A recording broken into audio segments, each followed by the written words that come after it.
Hey everyone, my name is Ethan and welcome to a brand new Clash Royale video. Today guys, we're going to go over 4 new cards that have just been released from the Clash Royale. I've seen it on their Twitter. I'm assuming it's also on their Facebook, their website, and so on and so on. Before we get into today's video, I will quickly let you guys know, yes, I am sitting just above 2100 trophies. I'm relearning to use my Hog Rider deck, and I have just hit level 8 and unlocked tournaments, so Grand Challenge and the Classic Challenge, which is awesome. Really good. It gives my towers a little bit more strength. It's going to be good. Level up a couple more of my cards and we will be golden. But anyway, guys, let's get into today's video. I'm going to put some footage on in the background, and then we're just going to have a chat about these new cards.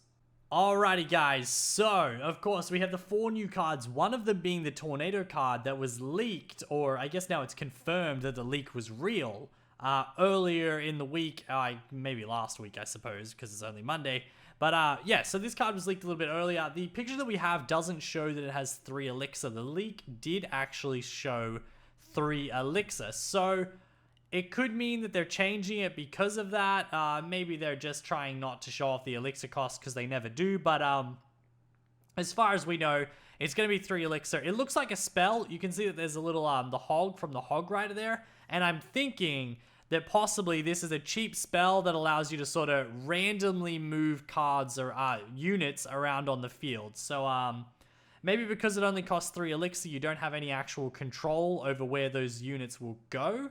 But it could also be like a quick get out of jail free card if you're currently, you know, like facing a push and you don't know what to do about it. You might just be able to pop that down. It might move their units a couple of tiles in every direction. Maybe if someone's pushing their Valkyrie with their Hog, it's going to push them apart, so the Valkyrie gets slowed back down, and the Hog might have to travel an extra couple of tiles to get to your tower. That's what I'm thinking. I think that would be interesting. It would be cool to change up the gameplay a little bit. It would also be a good counter for basically these masses that you get. You know how right now your bowler giant meta in the top fields is basically if your bowler's standing behind your giant and rolling at the tower, then your giant is like basically may as well have double HP because nothing can really get near him.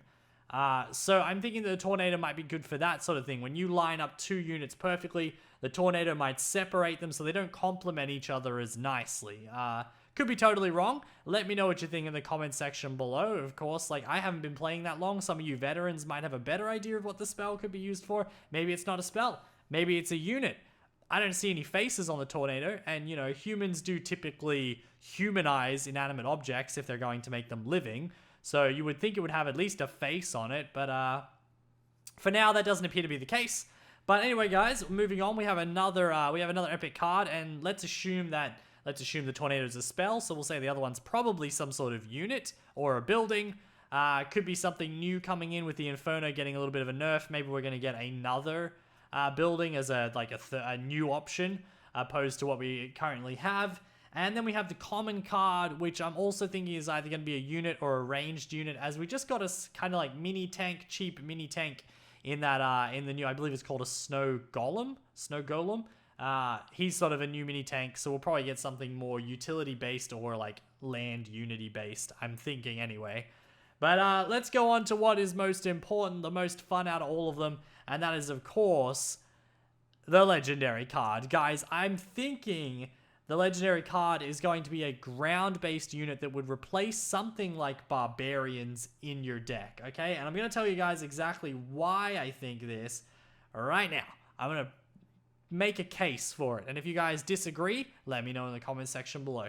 I think that we currently have 2 air units, the Inferno Dragon, the Lava Hound. I think we have 3 units that can directly attack the tower, and that's like their main game, which is your Lava Hound, your Sparky, and of course your Miner. I think we have 2 spells now, the Graveyard and of course the Log. And then we have 2 range-based units in the Ice Wizard and the Princess, which very well complement pretty much every deck there is. Then we have 1 ground utility unit, and we have another. I wouldn't call the Miner a ground utility unit. When it was created, it was designed to bring down buildings. You know what I mean? You can send it to buildings, but it has been used defensively by a lot of very successful players. So let's just go and we'll say there's 2 ground two ground utility units in both the lumberjack and the miner, neither of which really do what the barbarians or the goblins or the mini P.E.K.K.A. or even the prince or the dark prince or the guards for that matter. None of them really do well what those cards do. So that's what I'm thinking. I'm thinking we might get a ground unit that could replace things like your barbarians or your mini P.E.K.K.A.s or something like that in our decks. I don't think we're going to get a legendary tank because we've already sort of got the Lava Hound, which is a legendary tank. Sure, we could get a ground tank and like some sort of like legendary giant or something crazy like that.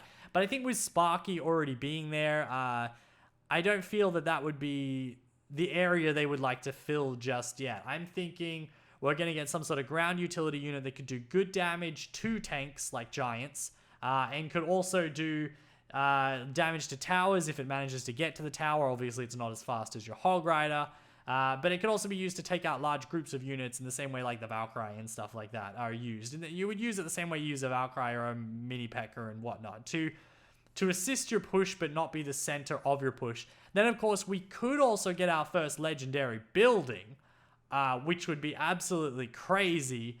And I wouldn't even know where to begin for what our next legendary building would be. Like, I don't know enough about the Clash Royale, Clash of Clans universe to suggest a building that it could be.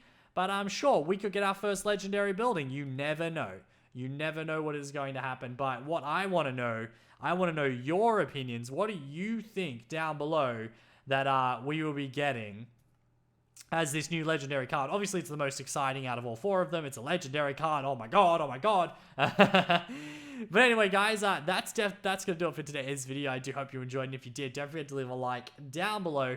Comment with your speculation and your opinions. And I'm about to win this game in the background, so let's just quickly watch it till the end. It's just a one tower win. Obviously, we're in the death match here, and good times. Still fighting level 9s, man. I was level 7 in this, fighting level 9s in my arena. I'm excited. I'm very excited to no longer be a level 7 in the Royal Arena. I know it's awesome to be a low level with, to be higher in arenas as a low level, but those princesses, man. Good stuff. Thanks for watching, guys. I'll see you next time. Bye!